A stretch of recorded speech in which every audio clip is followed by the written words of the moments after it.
I'll never forget my time working for Mr. Know-It-All. At first, I thought he was just confident, but soon I realized he thought he knew everything better than anyone else.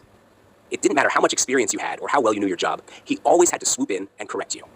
Every time I brought up an idea, he would cut me off and tell me why it wouldn't work. And when things actually went well, he'd take all the credit, like it was his genius plan from the start. The worst part, he'd call it teamwork. But really, it was just his way of hogging the spotlight. Then came the daily criticisms. Nothing I did was ever good enough.